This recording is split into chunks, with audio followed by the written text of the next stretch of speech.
Hello, what's going on, guys? It is a Big Nut here, and today we are just going to be going over the Heresy Act 2 developer livestream. And let me tell you, Bungie is cooking. I'm a little worried they're cooking too much, though, because I feel like, know what I feel like is going to happen? I feel like there's going to be a delay in Apollo. You heard it here. That's what I think. I could be wrong. I hope I'm wrong. But, so, basically, let's jump into the beef of this, and what I would say the beef of this is, obviously, we know Act 2 is coming.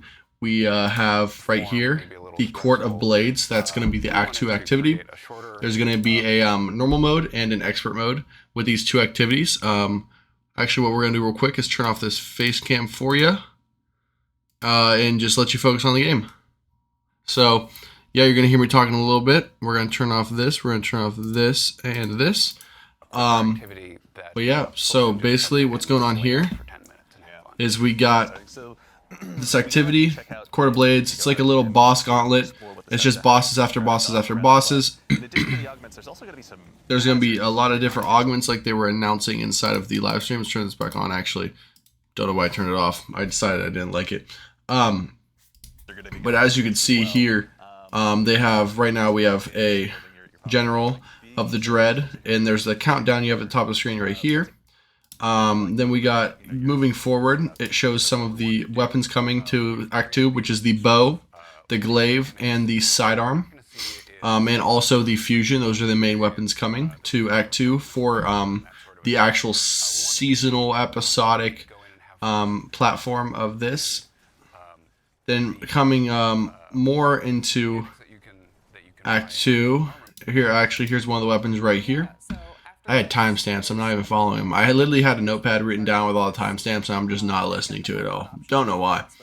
But yeah, right here we have, these are the perks. So actually, let's go back a few seconds. So the first one, we have Overload Trace Rifles. We have Beam Medic. Rapid Trace Rifle Final Blows heal you and nearby allies. Powerful Combatants increase the amount, so that's basically going to make the new Iron Banner trace rifle that just came out with detonator beam really good. To move forward on this, we have some other really good perks. She kind of skips around a lot. In the fourth column, we have a Harsh Refraction. Trace rifles do more damage to targets afflicted by elemental debuffs matching their element type. So they were saying that Microcosm is going to make a big comeback. Obviously, not too much of a comeback. Just it's going to be doing a lot of damage, and I am here for it. To keep moving forward, another one we got is Limit Break. Casting your super while you are critically wounded or have an elemental buff matching your super element grants a period of increased super damage. Now, don't forget, when you pop your super on while using a Microcosm, what happens is you get a 25% buff to your damage, and now you're going to be getting another, I think this is 25%. Obviously, we have to do testing when it comes out, but that's another 25%. That could be basically 50% before you get debuffs of any type of thing like Tether. If you get anything for, Divinity, you can even do. It can be crazy. Those are a lot of debuffs you can put down, weaken. A lot of the void debuffs you can just add those on top, and you're already at a 50. You have Weapons of Light. You have Well for Radiance. A lot of stuff going forward here. And then our middle one is Elemental Siphon, which is a rapid final blows with connect weapons or a rapid weapon kills matching your equipped super. Create elemental pickup. So that's excuse me, that is your fire sprites, your tangles, your stasis shards, your void breaches.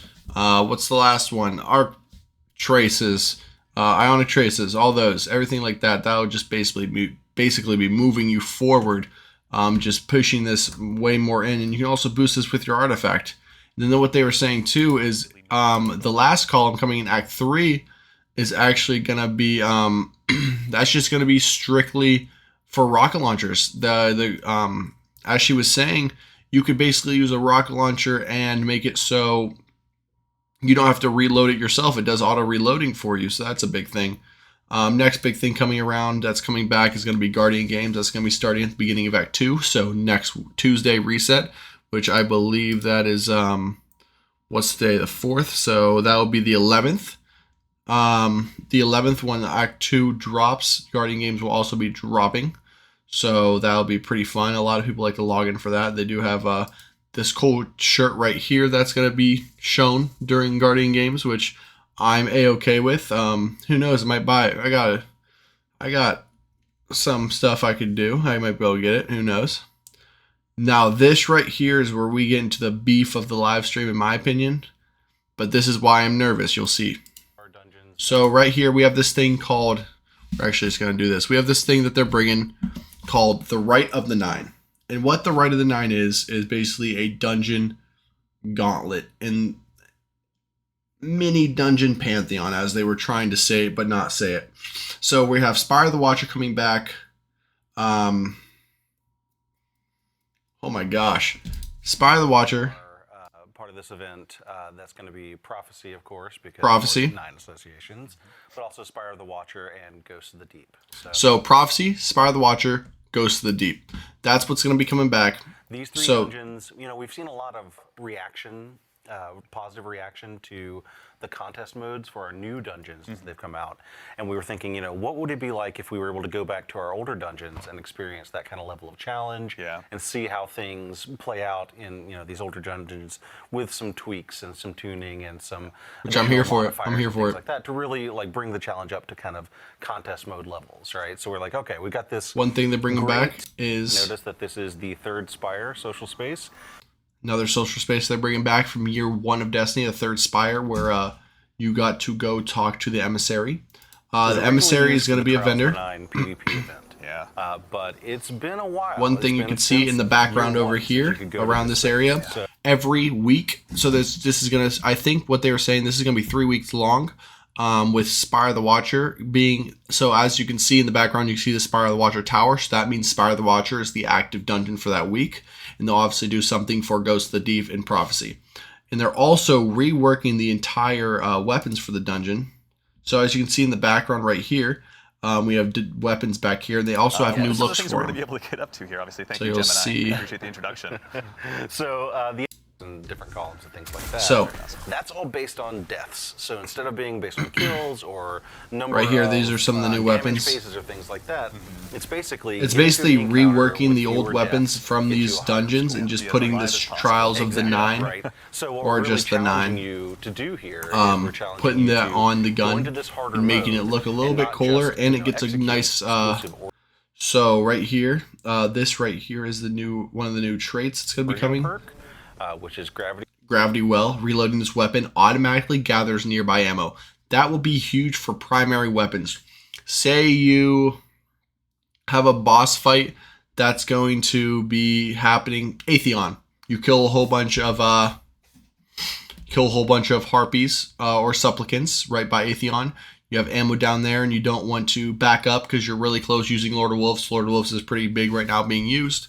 Say you reload your primary weapon real quick. You pick up that Lord of Wolves ammo. Boom. Say you need to use your rocket, pick up that rocket ammo. And this can work for dungeons. The Witness, sadly, cannot. No ammo really spawns up there where you do damage for the Witness. But a lot of other bosses, damage is in spots where you can pick up different types of ammo, which is really nice. This will drop on all weapons. Another thing that they're doing, which is really nice, we're continuing to expand that out. They're doing this thing called a Explore mode. So with this Explore mode, it's for, say you have friends that you want to get in the dungeons, but you are not the greatest at explaining. You got to explain to you one time, you just basically know how to run it, but you don't know the ins and outs. This Explore mode, basically what it's going to do is it's going to help you out, help you with your, help you explaining to your friends what to do. And they're actually changing the timers down to 5 seconds instead of 45 for those big jumping traversal parts. So, for instance, in Spire the Watcher, we have this big part right here. I believe, yep, right here. It's aspirational content. Yeah. Here's So- actually a good example Yep. of one of our shepherding mechanics that we've Yeah. introduced. So basically, we hear a lot of people say like, "Oh, I want to take my friends through the dungeon that have never been before." As I was saying. A lot of these traversal sections can be really challenging. So in this section of Spire of the Watcher, for example, once one player gets to sort of the midpoint of this traversal section, we have these helper platforms that rise up from below, so that a player who's maybe struggling a little bit with that section can. So yeah, that's another thing that's coming. And then another thing with this, there is going to be shinies and there is going to be adept weapons. There's going to be different game modes, so you can have that beginner-friendly game mode, then we're going to have stuff up to Pantheon level, like there are going to be contest level enemies in these dungeons, what they were saying. Another thing, this is the one thing that I am a little worried about when I was saying how I think Apollo is going to be delayed. So I'll just play this on the screen and then I'll explain after. I vote we go ahead and just throw it up here on screen. Let's take a look. Everyone, we'd love to introduce you to Heavy Metal. Heavy Metal is an opportunity for you to go ahead and take out a team of Drake tanks against a team of Briggs, so you can test to see, whether you're good behind the barrel of a gun or behind the barrel of a Brig. But this is one that just the playtests, pardon me, have just been absolutely insane to watch. Yeah, I'd say since day one of Beyond Light, players saw the Brig come to the game. And Yeah. They're like, when do I get one of those? Fair and question. this is the answer from the development team. So as you can see in the background, we have this play testing of the Briggs versus the tanks. Now this is where I'm worried. So we thought that the rocket sidearms were supposed to come with final shape. Then we got it early with the dungeon that came out. Can't remember the name at the moment, but it's the one with Harold's finality. I know the final boss. Nope, that's not the final boss. That's the boss for the witness, one of the witness bosses. Heffen is the final boss, the big meatball. But we got the rocket sidearm in that dungeon, and then we saw a delay. So that was a part of final shape that they took out, put into a different part, so they could basically be like, here, have fun. This is awesome, new thing. We've never been able to be in Briggs before. And all of a sudden, we are going to be in Briggs in Crucible. I'm excited. Don't get me wrong. It's just I feel like there's going to be delay coming. I know you're being so negative, yada yada. I'm just saying what I think. I'm not being negative. If it happens, it happens. I mean, we've been, as Destiny community, we're pretty used to random delays happening. It does happen, but hey. I'm here for it. I'm excited for what everything has to come. And basically, whatever they can bring us, I'm here for it, like I just said. We need new stuff in the game. We need Bungie to keep pushing forward. I think this is a right movement in a good direction. I think Sony's really telling them, like, hey, we need to do stuff. You're going to lose the game here soon. Like, player base is dropping. Player base isn't dead. A lot of people say it's dead. It's not dead. A dead player base is 1,000 or less players a day. We're way above that. And we're going to see spikes with Act 2 coming in Act 3. And we'll probably see spikes with Apollo coming out probably around the summertime or a little after. But Rite of the Nine coming out. Briggs coming back. Or not coming back. Coming out. New artifact. Just a whole bunch of new stuff. We also have the Barrow Diodes getting 2 new catalysts that's going to be on the gun for Act 2. Then 2 more coming for Act 3. Act 2 is only going to be 3 weeks long. The next one's going to be starting in April. Really short episode act for this one. But I am looking forward to it. And basically, I'm going to get back into making videos. I really hope you'd like and subscribe. And I will see you in the next one. You have a good one.